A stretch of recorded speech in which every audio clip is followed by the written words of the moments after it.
மதம் கூடாதுன்னு சொல்றீங்க. எந்த மதம்னு தெளிவா சொல்லுங்க. இல்ல பெரியார் பகுத்தறிவாளர்களுக்குன்னு தனியா மதத்தை உருவாக்கிக்கலாம்னு சொல்றாரா? அது எப்படி மதமே இல்லாம இருக்க முடியும்? தெளிவா சொல்லியிருக்கிறார். எந்த மதமும் தேவையில்லை அப்படின்றத எப்படி சொல்றாருன்னா, மதங்கள் பெயரால மிஷினரி பழைக்கிறான், முல்லா பழைக்கிறான், பூசாரி பழைக்கிறான், சங்கராச்சாரி பழைக்கிறான், சன்னியாசி பழைக்கிறான், சாது பழைக்கிறான், குருக்கள் பழைக்கிறான், குருமார்கள் பழைக்கிறார்கள். அதுவும் பாடுபடாம மக்களை ஏற்றி அக்கிரமமான, அதாவது அவனுக்கு பொருந்தாத மரியாதையையும் செல்வத்தையும் பெற்று பிழைக்கிறான் அப்படின்றார். அவரு இதுல எந்த மதத்தையும் விட்டு வைக்கல, எந்த மதக்காரனையும் விட்டு வைக்கல. ஆக அவருக்கு எந்த மதமும் தேவையில்லைன்றத அவர் தெளிவா தான் சொல்றார். இது மட்டும் இல்ல, இப்போ புரட்சி கவிஞர் பாரதிதாசன் அவரு தந்தை பெரியாரனுடைய மாணவர் இல்லையா? அவர் இதே விஷயத்த கவிதை நடையில சொல்றார். சேசு முகமது என்றும் மற்றும் சிவன் என்றும் மரி என்றும் சித்தார்த்தன் என்றும் பேசி வளர்க்கின்ற போரில் உன் பெயரையும் கூட்டுவர் நீ ஒப்ப வேண்டாம். காசை பிடுங்குதற்கே பலர் கடவுள் என்பார், இரு காதையும் மூடு. கூசி நடுங்கிடு தம்பி, கெட்ட கோயில் என்றால் ஒரு காதத்தில் ஓடு அப்படின்றார். ஆக அவரும் இதே தத்துவத்தை, எந்த மதமும் தேவையில்லை, சேசு முகமது சித்தார்த்தன் சிவன் ஹரி அப்படின்னு எதை சொன்னாலும் ஓடி போயிடு, அவன் பேச்சையே கேட்காதயா அப்படின்றார். காதையே முடிக்க சொல்றாரு. காதை மூடிக்க, ஓடிடு, அவங்ககிட்ட நிக்காத அப்படின்றார். இன்னும் எப்படி பெரியாரும் பெரியாரிஸ்டுகளும் எந்த மதமும் தேவையில்லை, எந்த கடவுளும் தேவையில்லைன்னு தெளிவா சொல்றது. சரி, ஏற்கனவே இருக்கிற மதத்தை எல்லாம் தேவையில்லை அப்படின்னு சொல்லிட்டீங்க. சரி, பகுத்தறிவாளர்களுக்குன்னு ஏதாவது புதிய மதம் அப்படின்ட்டு பெரியார் ரெக்கமெண்ட் பண்ணிருக்காரா? இல்ல புது மதம் உண்டாக்கிக்கலாம்னு எதனா சொல்றாரா? அதாவது தந்தை பெரியார் அப்போ 1931 மார்ச்ல குடியரசு இதழில் எழுதுறார். பெரியார் நிறைய புத்த மாநாடுகள் எல்லாமும் நடத்தியிருக்கிறார்.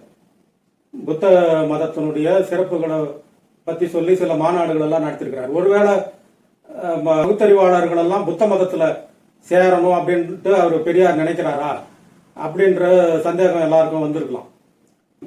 அவர்கிட்ட கேட்கிறாங்க. அப்ப சொல்றார், சுயமரியாதையும் புத்த மதமும் அப்படின்னு எல்லாம் பேசிக்கிட்டு இருக்கிறதுனால முக்கியமா நான் சொல்றது என்னன்னா, சுயமரியாதை இயக்கம் இதற்குன்னு ஒரு மதம் அப்படின்றதா நான் ஒரு காலம் சொல்லவே மாட்டேன். அந்தபடி என்னால் ஒப்புக்கொள்ளவும் முடியாது. இன்று காணப்படும்படியான எந்த மதமுமே கூடாது, அவை மனிதனுக்கு அவசியமும் இல்லை என்கின்ற கொள்கையுடைய சுயமரியாதை இயக்கமானது எப்படி தன்னை ஏதாவது ஒரு மதத்துடன் பிணைத்துக் கொள்ள சம்மதிக்க முடியும்?